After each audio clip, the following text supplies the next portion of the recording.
Good morning students. Good morning sir. तर आता आज आपण तुम्ही बघू शकता आज आपला दिवस आहे चौथा आणि चौथ्या दिवसामध्ये आपण आलेलो आहोत आणि आजच्या या चौथ्या दिवसामध्ये आपण सिंपल फ्युचर टेन्स बघणार आहोत. मागच्या 3 व्हिडिओमध्ये आपण जर बघितलं तर मागच्या 3 व्हिडिओमध्ये आपण सर्वात पहिल्या व्हिडिओमध्ये स्ट्रक्चर बघितलं इंग्रजी भाषेचं. त्यानंतर 2 नंबरच्या दिवसाला किंवा दुसऱ्या व्हिडिओमध्ये आपण सिंपल प्रेझेंट टेन्स बघितला. त्यानंतर तिसऱ्या दिवसाला आपण सिंपल पास्ट टेन्स बघितला आणि आज आपण सिंपल फ्युचर टेन्स बघत आहोत. तर चला सुरू करूया. आपण 15 दिवसात इंग्रजी शिकायचा आपला जो काही उपक्रम आहे त्या उपक्रमाच्या चौथ्या दिवसात आपण प्रवेश करत आहोत. तर यामध्ये सिंपल फ्युचर टेन्सचं जे स्ट्रक्चर आहे ते आहे यस प्लस व्ही किंवा विल किंवा shall plus V1 plus O. म्हणजेच काय S plus will shall plus V1 plus O. आता V1 म्हणजे काय क्रियापदाचं मूळ रूप. ओके, तर हे आपलं स्ट्रक्चर सगळ्यांनी पाठच करून ठेवायचं आहे. आता विल आणि शॅल बद्दल थोडक्यात सांगतो. विल आणि शॅल तसं जर बघितलं तर पारंपरिक पद्धतीमध्ये जो यामध्ये सिंपल फ्युचर टेन्स मध्ये विल जो आहे किंवा शॅल आहे ते वापरण्याची एक पद्धत आहे. जर जर तुमचा कर्ता जर आय किंवा वी असेल, आय आणि वी जर असेल तर त्यानंतर शॅल वापरण्याची एक पद्धत होती. परंतु मॉडर्न इंग्लिश मध्ये आता सर्व कोणत्याही प्रकारचा सब्जेक्ट असेल त्या सब्जेक्ट नंतर आता तुम्ही विल वापरू शकता, काही अडचण नाही. मग शॅल केव्हा वापरायचं तर शॅल तुम्ही प्रश्न तयार करताना जेव्हा तुम्ही प्रश्न तयार करणार तेव्हा शॅलचा वापर करायचा आहे किंवा कायदेशीर बाबीमध्ये सुद्धा शॅलचा वापर केला जातो. आता तुम्ही यानंतर वाक्य तयार करताना विल वापरलं किंवा शॅल वापरलं तरी काही अडचण नाही, पण सर्रासपणे आपण विलचा वापर करणार आहोत. तर काही आपण या ठिकाणी वाक्य घेणार आहोत.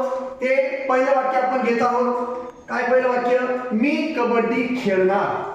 बघा फ्युचर टेन्स आहे, आपल्याला माहिती आपण खेळू की नाही. तर मी कबड्डी खेळणार, तर जो याचं वाक्य तयार होतं आय. बघा मी साठी आपण काय घेतो? आय घेतो. आय विल किंवा शॅल. तर या ठिकाणी आपण कोणतेही घेऊ शकता. आय विल घ्या किंवा शॅल घ्या, दोन्ही मात्र घेऊ नका. यापैकी एक तर विल घ्या किंवा शॅल घ्या. आय शॅल प्ले कबड्डी किंवा आय विल प्ले कबड्डी. अशा प्रकारे आपण हे वाक्य तयार करू शकतो. मी कबड्डी खेळणार. त्यानंतर दुसरं जे वाक्य आहे, दुसरं वाक्य बघा, ती पत्र लिहील. ती साठी आपण शी वापरतो. पत्र म्हणजे या ठिकाणी लेटर आणि लिहिण्यासाठी आपण राईट वापरतो. मग आपला भविष्यकाळ असल्यामुळे आपण या ठिकाणी विल वापरणार आहोत. शी विल राईट अ लेटर. ती पत्र लिहील किंवा ती पत्र लिहिणार. अशा प्रकारचं आपलं भविष्यकाळी वाक्य तयार होतं सिंपल फ्युचर टेन्सचं. त्यानंतर तिसरं जर वाक्य बघितलं, आम्ही मुंबईला जाणार. तर आम्हीसाठी आपण घेतो we shall go to Mumbai किंवा we will go to Mumbai. या ठिकाणी तुम्ही विलचा सुद्धा वापर करू शकता. त्यानंतर पुढचं आहे मी आंबा खाईल. मी आंबा खाईल. त्याच्यासाठी आता मी साठी पुन्हा आय आलं. आय शॅल ईट मँगो किंवा आय विल ईट मँगो असं सुद्धा तुम्ही वापरू शकता.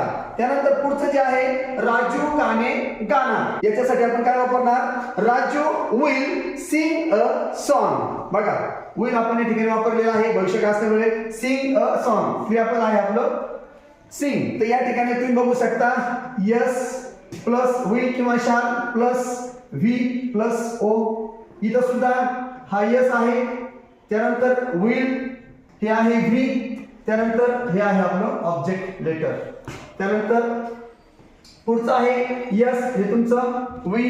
त्यानंतर हे आहे शॅल. नंतर गो हे आहे वर्ब आणि टू मुंबई हे आपलं हो.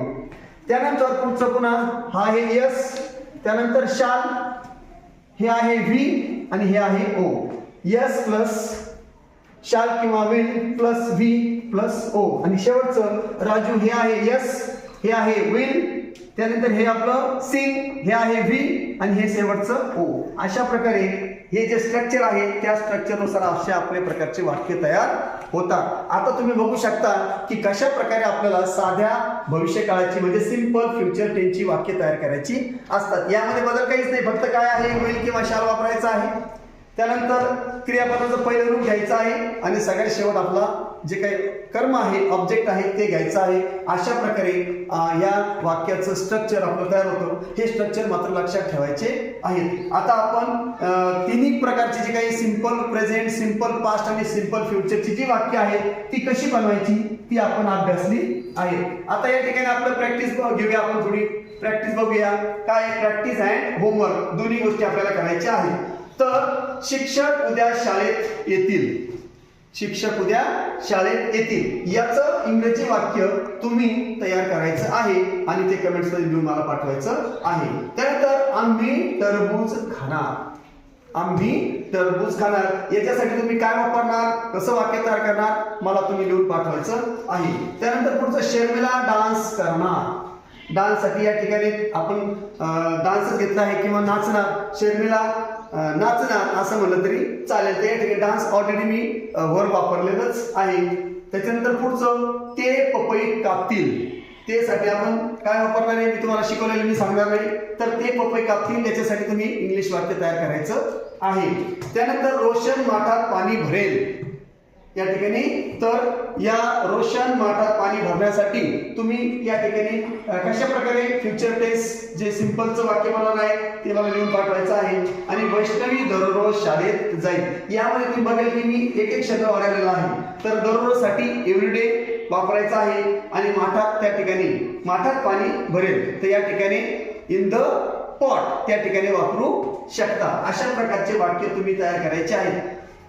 जर वाक्य चुकली तर त्या ठिकाणी मी कमेंट्स मध्ये तुम्हाला ते दुरुस्त करून देईल. आता हे झालं तुमचा हा फक्त आजच्या दिवसाचं जे काही आपण सिंपल फ्युचर टेन्स शिकलो त्याचे या ठिकाणी तुम्हाला वाक्य बनवायचे आहेत. हे वाक्य तुम्ही बरोबर बनवल्यानंतर त्या ठिकाणी अशाच प्रकारचे 100 वाक्य तयार करून तुम्हाला मित्रांसोबत बोलण्याचा सराव करायचा आहे. हे वाक्य कदाचित तुमचे थोडं सुरुवातीला चुकतील परंतु ते आपण दुरुस्त करून घेऊ. चुकायला अजिबात घाबरायचं नाही, चुका होऊ शकतात. आणि दुसरा जो होमवर्क आहे तो आहे या ठिकाणी तुमच्या समोर एक तक्ता दिलेला आहे. हा तक्ता तुम्ही व्यवस्थित बघून घ्या. पहिल्या याच्यामध्ये सगळे जे काय आहे ते सब्जेक्ट आहेत. त्यानंतर होईल किंवा शाल आहे. त्यानंतर हे आहे वर्ब आणि हे आहे ऑब्जेक्ट. अशा प्रकारे तुम्ही या ठिकाणी यस प्लस होईल किंवा शाल त्या प्लस बी आणि प्लस ओ हे स्ट्रक्चर नुसार या ठिकाणी वाक्य बनवायचे आहे. एक वाक्य मी बनवून दाखवतो बघा. आय शाल प्ले आहे की आपल्याला एखादं तर आपण या ठिकाणी एक घेऊया खो खो. चला आता वाक्य तयार बघा आपलं. आय शाल प्ले खो खो. मी खो खो खेळणार. तसं आता वी शाल राईट स्टोरी.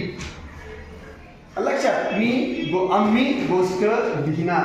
अशा प्रकारचे तुम्ही कितीतरी वाक्य बनवू शकता. या तक्त्याचा वापर करून तुम्ही कमीत कमी 25 वाक्य बनवायची आहेत आणि मला त्या ठिकाणी लिहून पाठवायचे आहेत. ते तुम्ही कमेंट्स मध्ये लिहून पाठवायचं किती वाक्य बनवलेली आहेत ते मला सांगायचं आहे. आता आपण 5 असणार आहे. डे 5 मध्ये आपण जे काही कंटिन्युअस टेन्स आहे तो कंटिन्युअस टेन्स पाहणार आहोत. तर मग आता भेटूया आपण पुढच्या आपल्या 5व्या दिवसामध्ये. तोपर्यंत तुम्ही या संपूर्ण वाक्यांचा सराव करायचा आहे. आणि आता आपले जे काही 3 प्रकार आपण उपप्रकार बघितले simple simple simple simple present, simple past आणि सिंपल फ्युचर या तिघांचा एकत्रितपणे चांगल्या प्रकारे अभ्यास करायचा आहे. एक वाक्य घ्यायचं आहे आणि त्याला तिन्ही प्रकारामध्ये बनवायचा तुम्ही प्रयत्न करायचा आहे. तर या ठिकाणी आशा करतो की तुम्हाला आजचा जे काही आपला व्हिडिओ आहे आजचे जे काही प्रकार आहेत तो तुम्हाला समजला असेल आणि तुम्हाला तीनही प्रकार व्यवस्थित समजले असतील. भेटूया आपण पुढच्या व्हिडिओमध्ये. तोपर्यंत जय हिंद.